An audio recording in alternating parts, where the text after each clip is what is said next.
말씀을 봅니다. 말씀은 신명기 25장부터 이제 말씀을 보고 그다음에 욥기 말씀을 봅니다.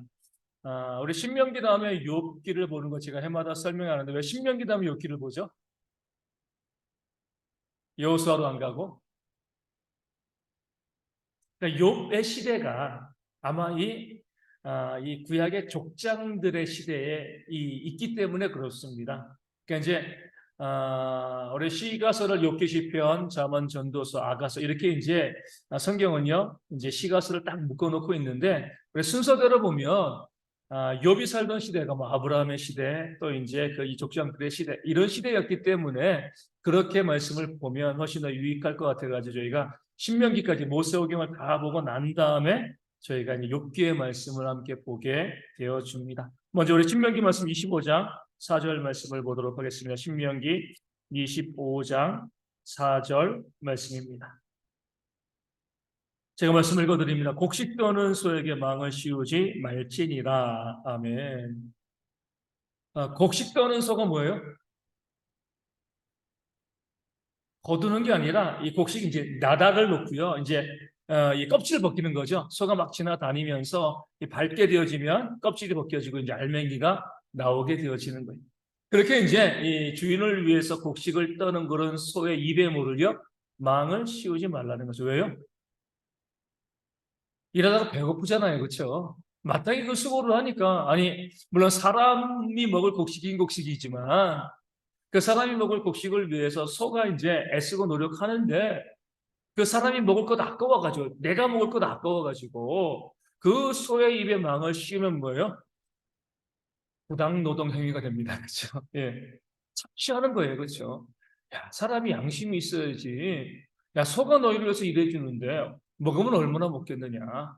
일하는 소에게 마땅히 그 먹을 권한이 있다. 곡식을 떠는 소에게는 입에 망을 씌우지 말라. 이렇게 이제 하나님께서 이 말씀하고 있습니다. 이 말씀이 우리가 참 중요한 게 뭐냐면 이 신약과 구약을 가르는 그런 말씀이기 때문에 그렇습니다. 율법과 복음을 가르는 그런 말씀이 돼요. 이 곡식 떠는 소의 입에 망을 씌우지 말라. 누가 인용했어요? 사도 바울이 인용했죠. 고린도전서 9장 9절과 디모데전서 5장 18절에 이 말씀을 인용합니다.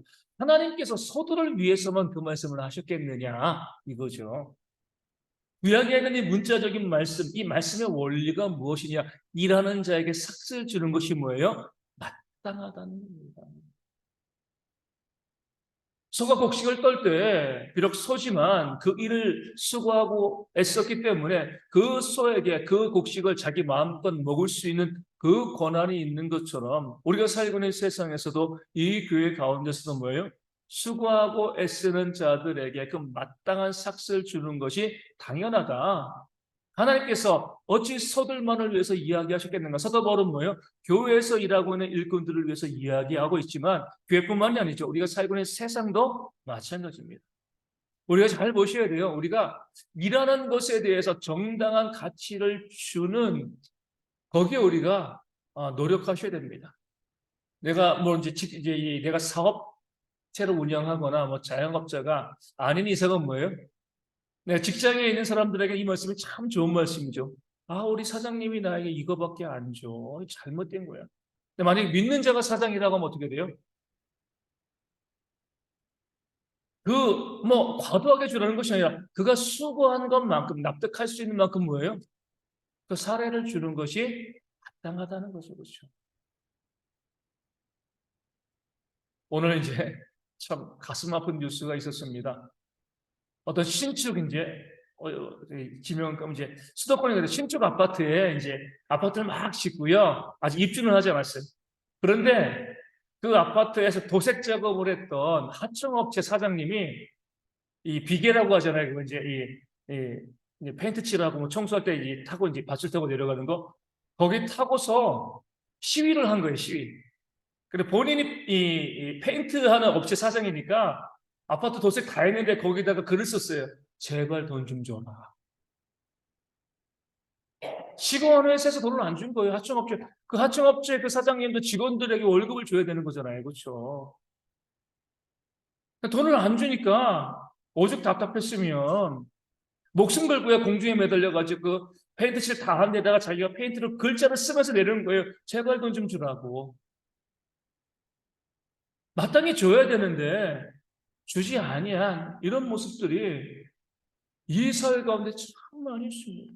그러니까 수고하고 애쓴 자에게 어떻게 보면 그러잖아요. 우리가 보면 핀란드인가요? 어떤 나라에서는 그런 법을 만들려고 했어요.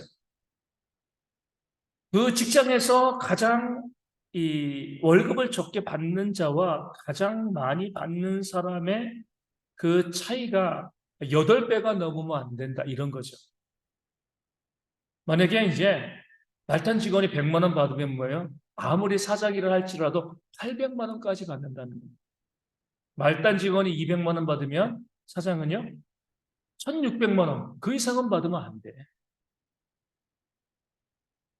근데 실제로 이제 뭐 미국도 그렇고 우리나라는 어때요? 말단 직원 200만 원 받아도요. 그 사장은요. 뭐 30억, 40억 받는 경우들이 흔하잖아요. 그렇죠? 이게 과연 올바른 것인가? 그 사람들이에게 줘야 될 그 몫이 바르게 들어가고 있는 것인가? 성경의 원리에 따르면 그런 거 아니잖아요. 이 말씀을 가지고 근본주의자들은 소의 입에 망을 씌우면 안 돼. 이것만 하면 된다고 생각하는데 사도 바울은요. 이게 서로를 위한 말씀뿐이겠느냐. 모든 사람들이 자기가 일한 것만큼의 사례를 받는 것이 마땅하다. 먼저 우리가 교회를 보면 저도 이제 지난 월요일에 제가 알고 있는 이제 목사님, 사모님이 이제 교회를 찾아가서 개척교회예요.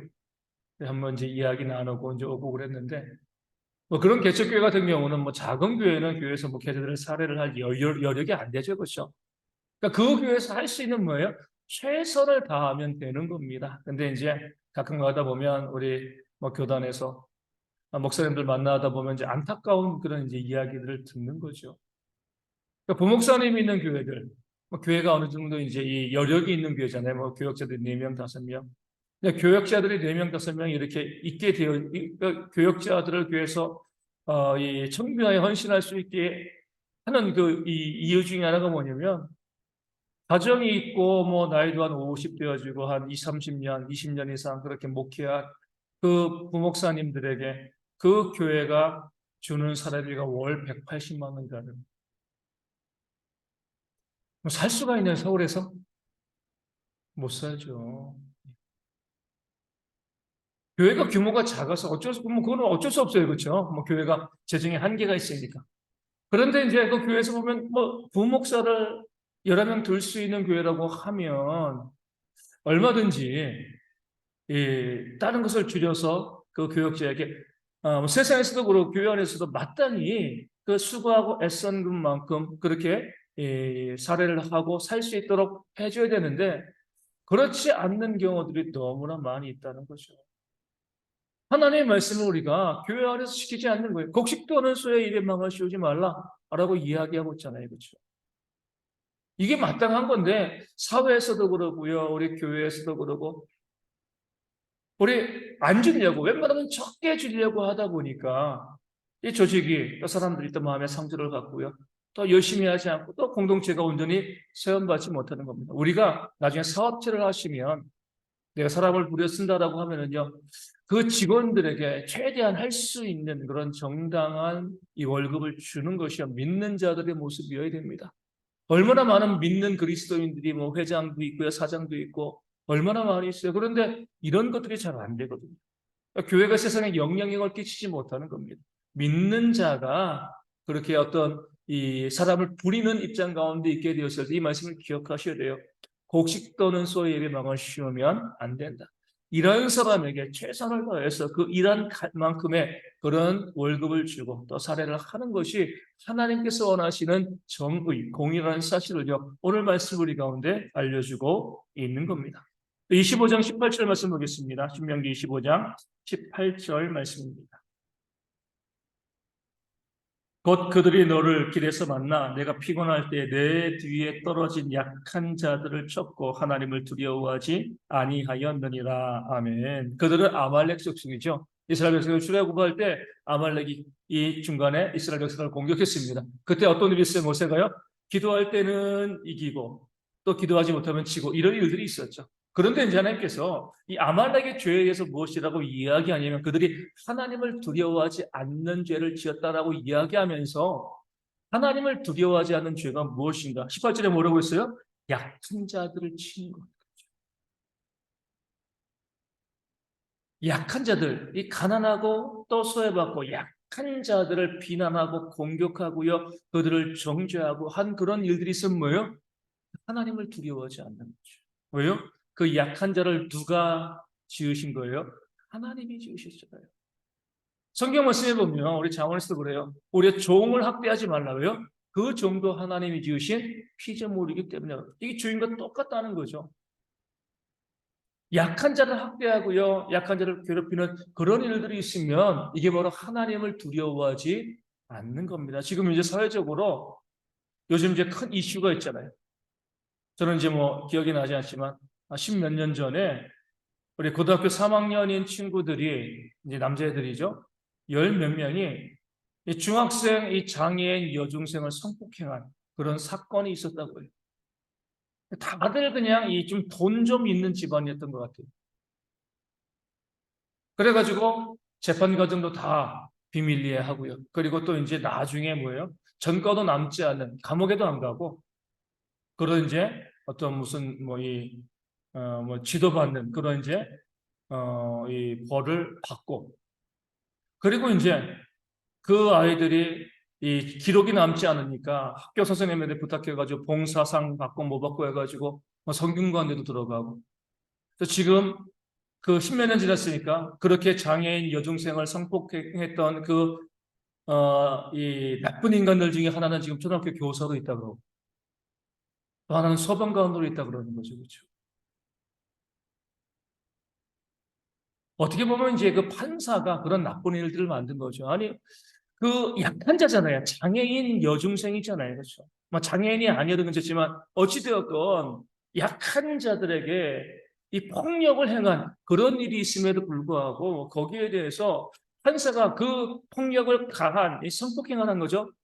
이 그 학생들을 뭐 고3이면 18, 19살이잖아요. 그렇죠. 다 큰 거죠. 뭐 이제 청소년이라고 보기가 좀 어렵습니다.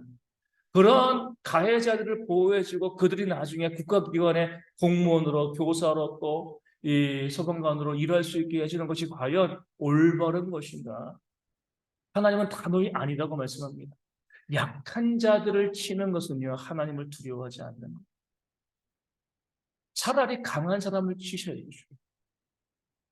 근데 그런 자신은 없잖아요, 그렇죠? 나보다 강한 사람 앞에서는 우리가 그냥 주눅 들고 나보다 조금이라도 좀 못나 보이고 약한 사람이 있으면 어때요? 그 사람 공격하고 비난하고 하는 경우들이 있습니다. 빼앗는 경우들이 있죠. 악한 겁니다. 그런 일들이 앞서 말씀드린 곡식 떠는 소의 입에 망을 씌우지 말라는 것도 뭐예요? 내가 회사 사장인데 말단 직원은 약하잖아. 그 약한 자에게 월급을 제대로 안 주는 것도 그를 공격하는 거다. 하나님을 두려워하지 않는 겁니다. 우리 믿는 자들은요, 주님께서 말씀하신 것처럼 지극히 작은 자 하나에게 한 것이 곧 내게 한 것이다. 예수님께 한 것이 되어줍니다. 또 우리가 지극히 작은 자 한 사람을 보면 어떤 마음을 가져야 돼요? 저기 예수님이 계시다라고 바라보고요. 그 사람을 섬기는데 우리가 애쓰고 노력하는 그런 모습이 있어야지 우리가 참된 교회고 참된 성도다 이렇게 이야기할 수 있게 되어집니다. 26장 11절 말씀 보겠습니다. 26장 11절 내 하나님 여호와께서 너와 내 집에 주신 모든 복으로 말미암아 너는 레위인과 너희 가운데 거류하는 객과 함께 즐거워할지니라. 아멘. 이 복의 흐름이 있는 거죠. 그렇죠? 하나님께서 너에게 복을 주신 것이 아니냐. 너희가 잘나서 능력이 있어가지고 그렇게 잘 먹고 잘 살게 되어진 것이 아니라 하나님께서 너에게 복을 주신 것이다. 그렇기 때문에 그 복을 뭐라는 거죠? 나누라는 거죠. 누구에게요? 레위인들에게. 왜 레위인들에게 복을 나눠요? 그들이 백성들을 위해서 기도했기 때문에 그래요. 그렇죠. 그 기도의 값을 이것도 곡식 떠는 소의 입에 망을 씌우지 말라는 거죠. 그들이 너를 위해서 기도한 그 값을 너희가 무시하지 말라는 거죠. 그리고 누구에게요? 너희가 이제 거류하는 이 약한 자들에게 너희가 복을 받았으면 두 가지로 쓰는데 하나님의 교회와 일꾼들을 위해서 쓰고 그리고 너희 가운데 어려운 이웃들을 위해서 쓰라. 이게 바로 하나님께서 우리 가운데 원하시는 물질의 우리 복의 흐름의 모습이 되어 지는 겁니다. 마땅히 우리가 어때요? 받아야 될 것. 우리가 이제 이 마땅히 우리가 나눠야 될 것을 우리가 온전히 나눌 때 참된 복이 되어져. 그럴 때 15절 말씀에 뭐라고 나와 있어요? 26절 15절에 원하건대 주의 거룩한 처소 하늘에서 보시고 주의 백성 이스라엘에게 복을 주시며 우리 조상들에게 맹세하여 우리에게 주신 족과 꿀이 흐르는 땅에 복을 내리소서 할지니라. 너희가 그렇게 나누면 너희가 받은 것을 가지고 레위인들과 거류하는 객들에게 하나님의 일꾼들과 또 교회와 그리고 너희 가운데는 가난한 자들에게 너희의 것을 나누게 되어지면 하나님께서 너희와 너희 땅의 복을 더하여 주시겠다. 하나님의 복의 원리가 되어집니다. 우리가 복을 주시는 것을 가지고 나누게 되어지면 또 그 나누는 모습을 보시고 더한 복을 주시는 그런 하나님의 역사가 있게 되어지는 거죠. 근데 우리가 내가 복을 받았는데 이 복 받은 것 가지고요 그냥 나만 위해서 쓰면은요 더 이상 우리 가운데 복된 것이 발생하지 않게 되어지는 겁니다. 그래서 우리가 하나님께서 우리 가운데 복을 어떻게 흘러가게 하시는가 알아볼 수 있는 그런 영적인 안목들이 우리 가운데 있어야 돼요. 교회는 어때요? 항상 이 말씀의 원리대로 하나님의 교회를 세우는 것과 구제하는 것에 그러니까 전도하고 선교하고 교회를 부흥시키는 것과 그리고 구제하는 것에 그 물질을 온전히 쓸 수 있는 지혜가 교회 가운데 있어야 되는 겁니다. 우리 28장 50절 말씀 보겠습니다. 신명기 28장 50절.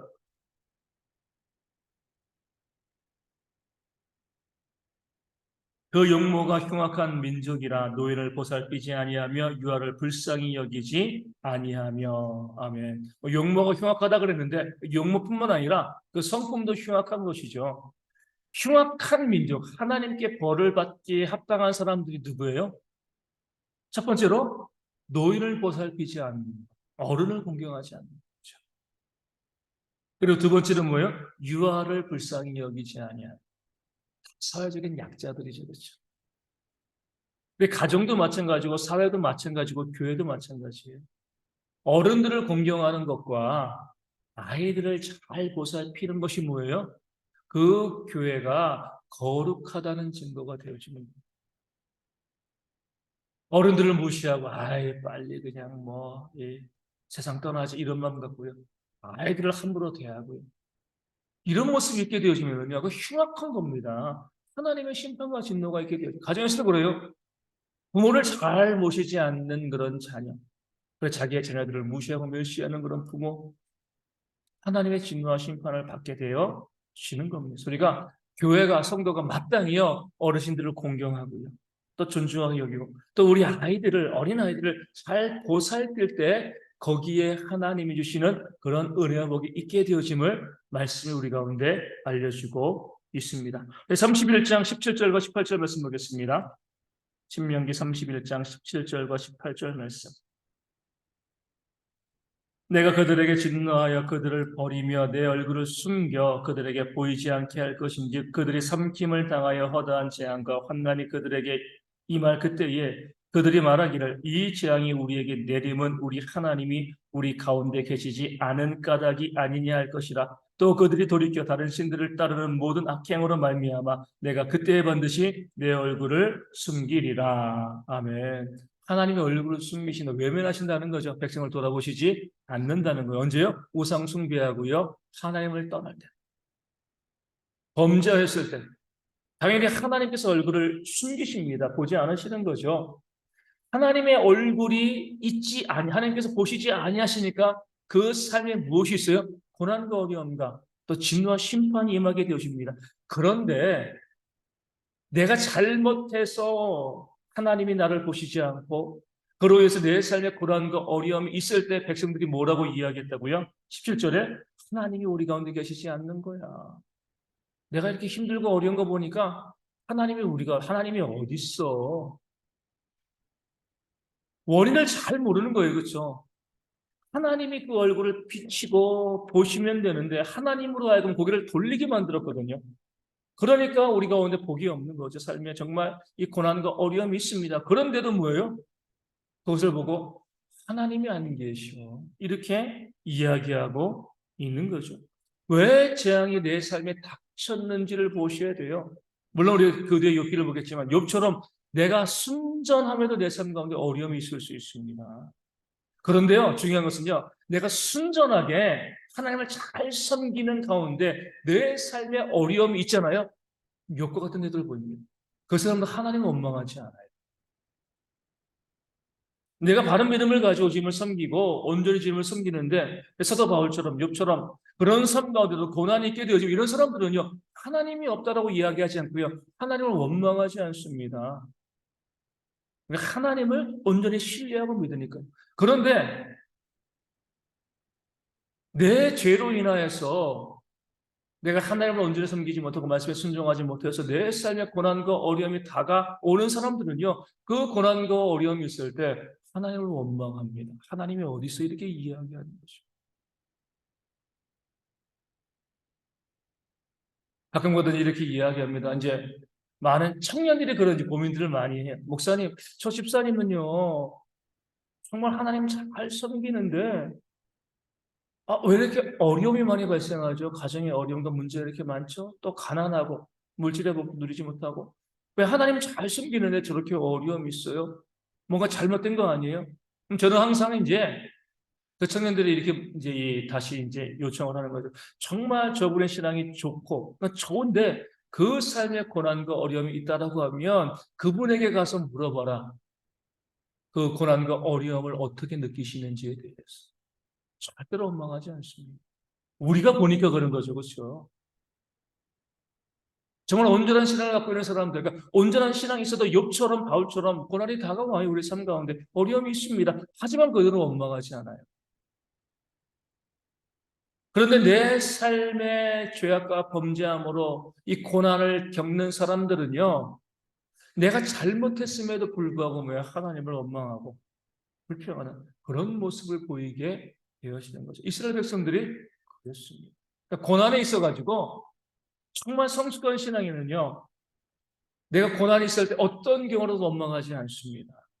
하나님의 연단과 훈련이면 그 내가 정금과 같이 나올 수 있음을 믿고 감사하고요. 또 하나님을 잘 믿는 사람도 안전하지는 않으니까 내 죄와 또 범죄로 인해서 하나님 나를 치시고 또 심판하시고 고난을 주시면은요, 그렇게 나를 돌보신 것에 대해서 또 어때요? 회개하고 또 감사하는 거죠. 그렇죠?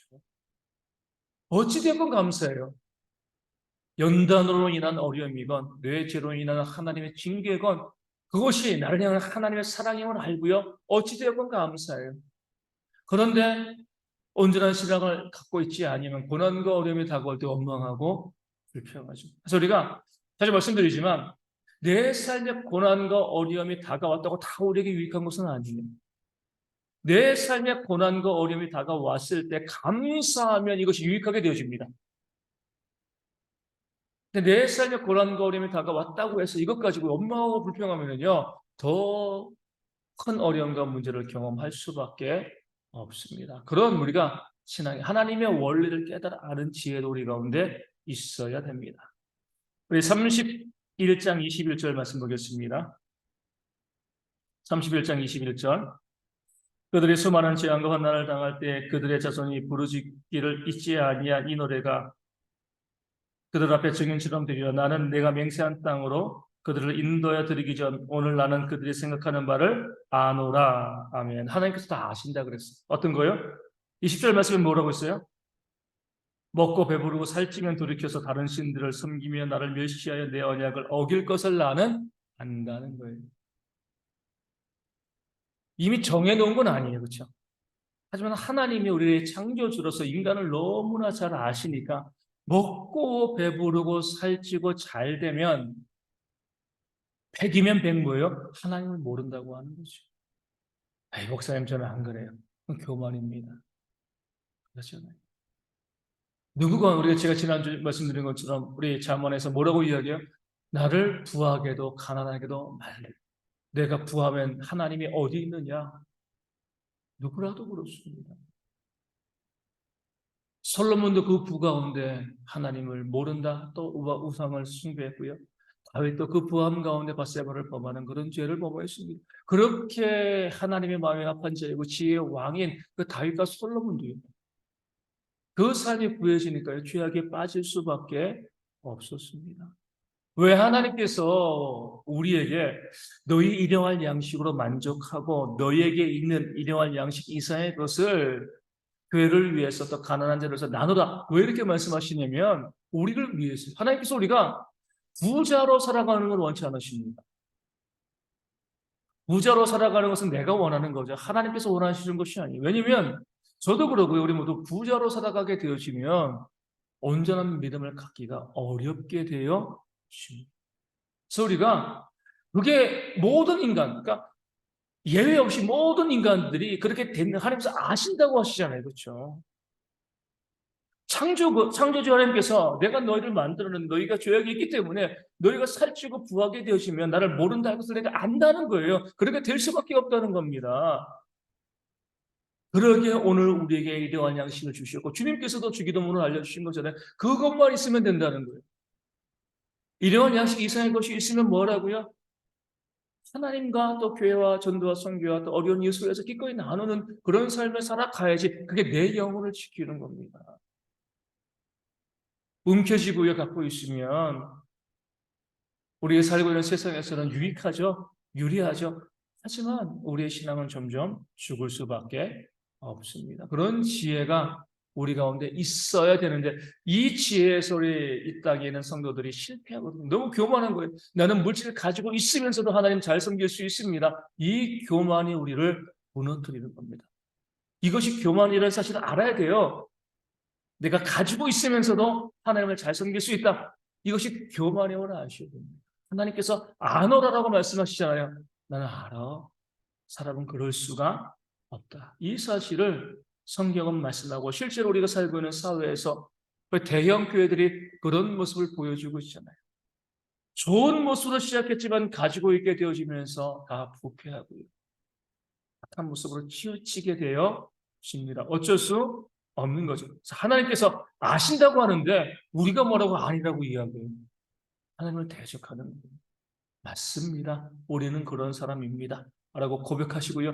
일용할 양식의 것으로 만족하시고 헌신하시는 나머지 모든 것을 선한 일에 힘쓰시는 그런 지혜가 우리 가운데 있어야 줄로 믿습니다. 34장 6절 말씀 보겠습니다.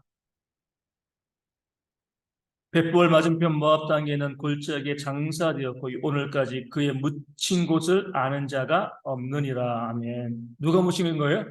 모세가. 우리 이제 우리 유다서를 보면은요. 모세 시체를 놓고 누구가 싸워요? 사탄과 천사장이 싸웁니다. 시체를 달라. 그럼 재밌는 건 뭐예요? 사탄은 모세의 시체를 어떻게 하려고 달라고 한 거예요? 예? 아니 사탄이 모세 시체를 어떻게 하려고 그랬을까요? 무덤을 만드는 거에 있어가지고 천사와 사탄 중에 누가 모세의 무덤을 만들려고 했을까요? 사탄이에요, 사탄. 왜요? 모세의 무덤을 만들어 놓은 유적지가 되는 거죠. 그렇죠? 모세가 만들어 놓은 그 노뱀도 느수단이라고 해가지고요. 히스기야 왕 때까지 백성들에게 우상이 되었습니다. 모세의 무덤을 만들면 사람들이요 거기 가가지고 무덤 만지고 무슨 영험한 효과를 얻고 하나님께서 모세의 무덤을 알지 못하게 하셨어요. 사람들이 모세를 주목하고요. 모세를 우상으로 섬길 것이 너무나 뻔했기 때문에 그렇습니다. 하나님을 신뢰하지 않는 거죠. 그렇기 때문에 하나님께서 오늘 말씀에 30절, 6절인 것처럼 그의 묻힌 곳을 아는 자가 없다. 오늘까지 아무도 어디에 묻혔는지 모르게 만드신 거죠. 백성들이 하나님만을 바라보게 하기 위함입니다. 이 말씀이 오늘날 교회에 어디에 우리가 또 적용되어질까요? 저도 이제 이 말씀을, 그래. 이 말씀이 여기에 적용되어지겠다. 이번에 새롭게 한번 생각했는데, 어디에 적용될까요? 목회 세습에 적용되어집니다. 목사님이 자기 아들을 교회 담임 목사로 세워요. 그러면은 뭐가 자기의 무덤을 남기는 거죠. 자기의 영향력을 남기는 거예요. 그렇죠? 그럼 뭐예요? 사람들은요, 목사를 의지하지 하나님을 의지하지 않습니다. 죽은 모세도요, 무덤을 만들어 놓은 사람들이 거기 가는데 담임 목회자가 그 배후에 있으면서 자기 아들을 목사로 세우고 있으면요, 사람들은요, 그 배후에 있는 그 원로 목사님을 의지할 수밖에 없는 거죠. 그렇죠? 참 냉정하고 좀 아쉽지만 가장 좋은 건 뭐예요? 내가 하나님께서 세우신 교회를 목회하고 다 마무리하고 남은 뭐예요? 그 교회를 떠나는 게 그 교인들을 위해서 유익합니다. 새로운 목사님이 있어도요, 전임 목사님이 있으면 그 눈치를 볼 수밖에 없는 거죠. 그렇게 목사님이 원로 목사로 계속 남아있음으로 인하여서 또 세습하거나 세습하지 않아도 마찬가지예요. 계속 남아있게 되어짐으로 인하여서 교회가 분란을 겪는 경우들이 상당히 많이 있습니다. 철저히 나 자신을 없애버리는 거예요. 이 교회는 그렇잖아요. 하나님께서 이 교회를 다스리고 인도하시는 거예요. 그 사실을 알려주기 위해서 모세 무덤을 만들지 않게 합니다. 그래서 우리도 그런 마음 가지시고, 저도 정말 이 대형교회를 목회하고 또 은퇴하고 나면 선교진 아니면 이 오지의 교회에 가서 저는 죽을 때까지 목회할 거거든요.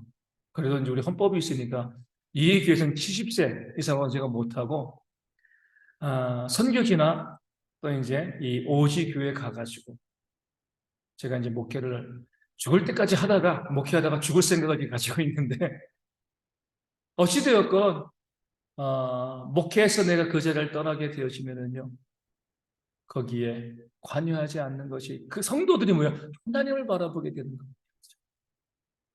그러면서 우리 모세의 무덤을 남기지 않는 것이 이 시대의 목회자들에게 목회하고 끝나면 영향력을 교회에 남기지 않도록 하는 그런 좋은 하나님의 지침이 되어 지는 겁니다. 우리 34장 7절 말씀 보겠습니다. 제가 자주 드린 말씀이죠. 모세가 죽을 때 나이 120세였으나 그의 눈이 흐리지 아니하였고 기력이 쇠하지 아니하였더라. 아멘.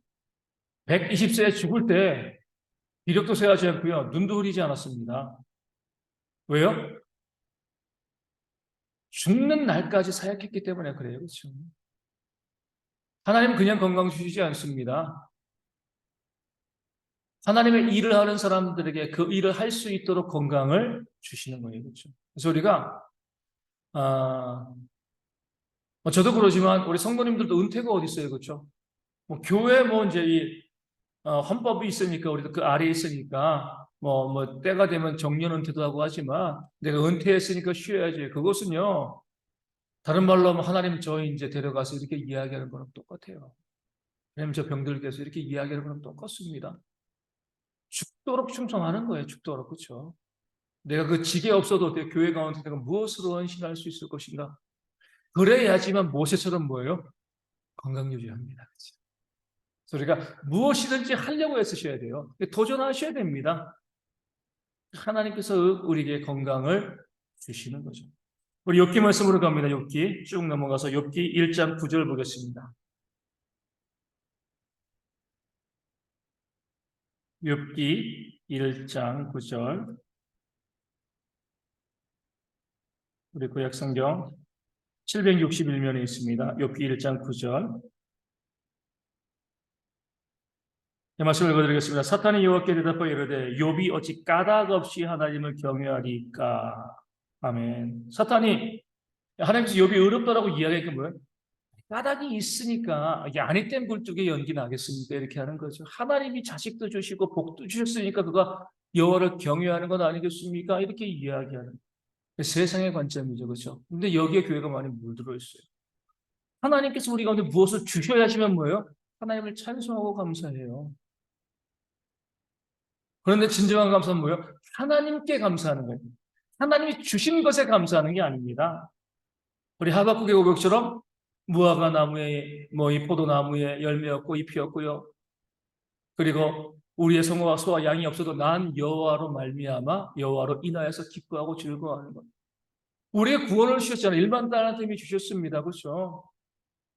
그 구원의 은혜를 주셨는데 우리가 다른 것이 없다고 해가지고 하나님께 원망하고 불평하면은요, 그 구원의 은혜를 멸시하는 거죠, 그렇죠? 우리도 까닭 없이 하나님을 우리가 섬기고 있어야 돼요. 구원 주신 것 하나만 가지고서 우리가 해야지. 내가 좋은 것 주셨기 때문에 내가 그것 때문에 내가 하나님을 경외합니다. 이것은 우리의 잘못된 신앙의 모습이 되어 지는 거죠. 우리의 구원을 주신 그 하나만 가지고 감사하고 우리 가운데 물질과 또 재능과 시간을 주신 이유는요, 섬기라고 주신 겁니다. 그렇죠? 사용하라고. 그것 때문에 우리가 하나님께 감사할 것, 하나님을 경외하는 거 아니에요. 그러니까 구원 하나만 가지고도 하나님을 경외하는 그런 신앙이 있어야지 그 사탄의 시험에 넘어가지 않습니다. 그러니까 교회 가운데 자꾸 보면은 그렇게 부추기잖아요. 하나님 잘 섬기니까 복 받았습니다. 하나님을 잘 섬기는 이유는 뭐예요? 구원받았기 때문에 그래요. 그렇죠? 하나님께서 우리 가운데 필요한 자에게 물질의 복을 주시기도 하고요. 또 주시지 않기도 합니다. 주는 것도 복이고요. 주시지 않는 것도 복이에요. 그렇죠? 건강의 복을 주시는 것도 복이고 그렇지 않은 것도 복이 되어줍니다. 구원 이외의 모든 것은 다 복된 거예요. 나를 징계하시고 고난도 우리 가운데 복이죠. 그래서 고난당하는 것이 내게 유익이라 성경이 고백하잖아요. 그래서 우리가 그런 마음 가지고서 나 건강하게 해주시고 나 복되게 해주시고 물질 주시고 이러니까 내가 하나님 경외하고 감사해야지. 이거는요 어린아이의 신앙입니다. 하나님이시기에 하나님 그 자체만을 가지고 감사하고 하나님 경외하는 그런 신앙이 우리 가운데 있어야 됩니다. 1장 21절 말씀 보겠습니다. 욥기 1장 21절. 이래 내가 모태에서 알몸으로 나왔사온즉 또한 알몸이 그리로 돌아가올지라 주신 이도 여호와시요 거두신 이도 여호와시니 여호와의 이름이 찬송을 받으실지니이다 하고 아멘. 왜 찬송해요? 하나님을 찬송하는 거예요. 주신 분도 하나님이시니까 어때요? 걷어 가실 때 우리가 거기에 대해 가지고 아니 왜 가져서 이렇게 이야기하실 이유가 없습니다. 내 생명도 마찬가지죠. 헌신하며 120세까지 살기 위해서 정말 애쓰고 노력하지만 어느 때라도 내 생명을 취해 가시면 감사함으로 주님께 가는 그런 은혜가 우리 가운데 있어야 돼요. 물질을 주신 분도 하나님이시고요. 걷어 가시는 분도 하나님이신 분이죠. 우리가 그런 믿음을 좀 가지셔야 돼요. 그래서 우리가 더해지는 것만 우리가 복이라고 보시면 안 돼요. 마이너스 되어지는 것도 우리 가운데 복인 경우들이 상당히 많이 있습니다. 목숨 사업 망하게 됐어요. 질병이 발생했어요. 어려운 일이 발생했어요. 그 앞에서는 제가 그렇게 이야기하지 않지만 성경의 원리를 보면 내 믿음이 온전하면 그것도 하나님이 지금 내게 복을 주시는 거예요. 물론 그 앞에서 복 준다. 이거 복이라고 이야기하면 발끈하시겠죠. 그렇죠? 하지만 실제로 복인 게 맞아요. 그렇죠? 주신 분도 하나님이시고 가져가시는 분도 하나님이시기 때문에 그렇습니다. 모든 것 가운데 찬송할 수 있는 믿음이 있어야지 거기에 하나님의 또 은혜가 넘치게 되어지는 겁니다. 6장 24절 말씀 보겠습니다. 6장 24절. 내게 가르쳐서 나의 허물된 것을 깨닫게 하라. 내가 잠잠하리라. 아멘. 욥의 친구들은요. 무엇을 가지고 욥을 비난했어요? 추정이에요. 추정. 네가 지금 벌 받는 거 보니까 네가 범죄했을 거야. 추정을 한 거예요.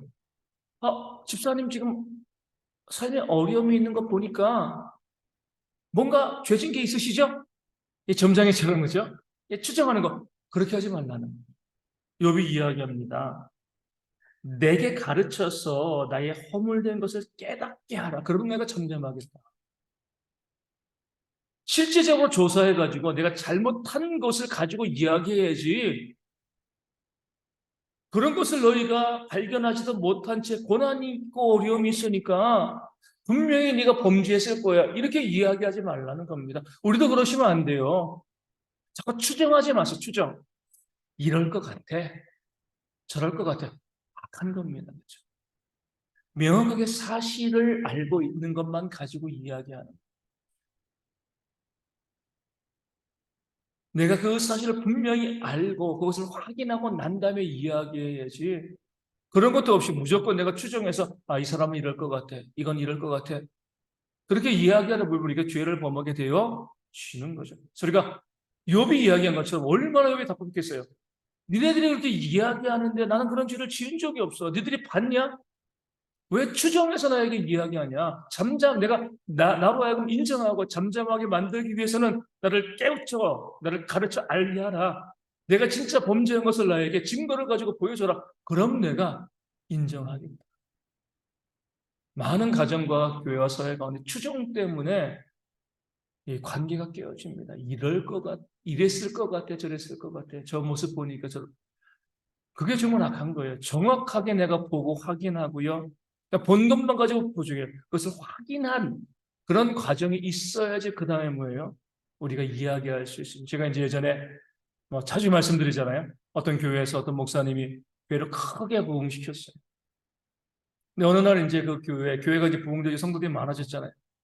많아지니까 그 교회에 이제 흉흉한 이제 목사님에 대한 소문이 나오는 거죠. 우리 목사님이 바람이 났어. 백화점에서 젊은 여자랑 팔짱 끼고 가는 것을 내가 봤어. 이렇게 이야기. 목사님이 그 이야기를 듣고 교회를 사임하신 거죠. 나중에 알고 보니까 누구예요? 목사님 딸이었어요. 미국에서 공부하고 있다가 한국에 왔는데 교회가 크니까 성도들이 그 딸을 본 적이 없는 거예요. 그 딸이 아빠랑 백화점 가면서 팔짱 끼고 왔는데 교회가 크니까 성도들이 뭐 여기저기 다 있잖아요. 야, 내가 모르는 여자랑 우리 목사님 팔짱을 끼고 오고 있어. 불륜이야. 목사님은 성도들이 나를 신뢰하지 못하니까 내가 그만두겠습니다라고 교회를 사임한 거죠. 그 추정 때문에 정확하게 알아봐야죠. 만약에 제가 저 입사람 말고 모르는 여자랑 팔짱 끼고 가면 여러분 어떻게 하셔야 돼요? 그 앞에서 물어보셔야 돼요. 그렇죠? 네, 그 앞에서. 목사님 지금 이분이 누구냐고 물어봐야죠. 그렇죠? 확인해야죠. 그렇죠? 그리고 난 다음에 이야기를 하는 겁니다. 멀리서 보고 추정하고 이럴 거야 저럴 거야. 그 교회는 정말 훌륭한 목사님을 이룬 거죠. 우리가 욥기를 보면은 우리 이제 마지막으로 6장 25절 말씀 보면 그 다음 말씀에 옳은 말이 어찌 그리 고통스러운 거 너희의 책망은 무엇을 책망함이냐 이렇게 이야기합니다. 옳은 말이 고통스러워요. 욥의 친구들이 잘못된 말 한 거 하나도 없습니다. 그렇죠? 옳은 말만 했어요. 그런데 욥에게는 해당되어지지 않는 말이기 때문에 어때요? 즉 고통스러운. 우리도 보면은요 교회 가운데서 내 말이 내가 틀린 말 한 거 아닌데 이렇게 말씀하시는 분이 있어요. 그 말 자체가 옳습니다. 그냥 그 옳은 말이 상대방에게 유익이 되어지는 고통이 되어질 때가 참으로 많이 있습니다. 그에게 적용시키는 말이 아니기 때문에 그러거든요. 그래서 우리가 내가 한 말이 틀리지 않아. 내 한 말이 옳아. 이렇게 한다고 해가지고요. 모든 것이 옳게 된 것이 아니죠. 우리 욥기를 다시 한번 제가 묵상하면서 그것을 보는 거죠. 왜 하나님께서 이 욥기의 말씀을 기록해서 오늘 우리 가운데 이 말씀을 보게 하시는가? 교회 가운데 옳은 말 때문에 고통당하는 사람들이 너무나 많이 있다는 겁니다. 그 사람의 마음을 좀 알아줘. 지금 욥에게 필요한 건 뭐예요? 그 고난과 어려움의 친구들이 위로하고 격려해 줘야 되는 거잖아요. 그렇죠? 힘을 줘야 되는 거죠. 함께 기도해 줘야 되는 거죠. 근데 교회 가운데 보면 어때요? 고난 가운데 있고 어려움 가운데 있고 삶의 문제 가운데 있는 성도 만나가지고요. 위로하지 않고 기도해 주지 않고 맨날 옳은 말만 하는 거예요. 그렇게 하지 말라는 겁니다. 그 사람이 잘못 안 한 것일 수도 있고요. 또 비록 그 사람이 잘못한 것이라 할지라도 지금 회개하고요. 내가 돌이키려고 하는데 계속 옳은 말이라고 그 사람에게 비난하고 정죄하면은요. 욥의 친구들과 같은 그런 죄를 범하게 되어 지는 겁니다. 계속 말씀드리지만 교회가 율법이냐 복음이냐 가르는 것은요. 정죄와 책망과 무시와 멸시냐 아니면 용서와 섬김과 화해냐 이것으로는 아닙니다. 여기 이제 많은 분들이 와 계시지 않죠. 이번 주일에 말에 대한 설교를 제가 말씀을 좀 나누게 될 텐데 내가 하는 말로 내가 심판받는 거예요. 그렇죠? 수근거리고 비난하고 무시하고 멸시하고 그런 말을 습관적으로 하는 분들이 있습니다. 하나님 앞에 그대로 존재받습니다. 두려워하셔야 돼요. 할 수 있으면 그 상대방을 위해서 선하고 좋은 말을 해주려고 애쓰고 노력하셔야죠. 왜 비난하고 정죄하고 다투고 싸우고? 율법에 매여 있는 거예요. 구약에 매여 있는 겁니다. 죽음의 사망에 매여 있는 거예요. 그런 이야기들 정말 수도 없이 많이 들어요. 말씀에서 이야기하면서 그 무리에 있지 않은 다른 사람 비난하고 욕하고 정죄하고 이런 말들 여러분들 정말 하나님 보시기에 악한 말이 되어집니다. 두려워하셔야 돼요. 그런 말 하지 마세요. 욥의 친구들이 그 말로 하나님의 정죄와 하나님의 심판을 받게 되었습니다. 그들은 옳은 말이죠, 그렇죠? 그러니까 틀린 말은 아니에요. 하지만 옳은 말이 왜 이렇게 고통스러운가 욥이 이야기했어요. 옳은 말로 주는 고통도 잘못된 거예요. 우리가 항상 지혜롭게 말하는 그런 교회와 성도가 되어야 할 줄로 믿습니다.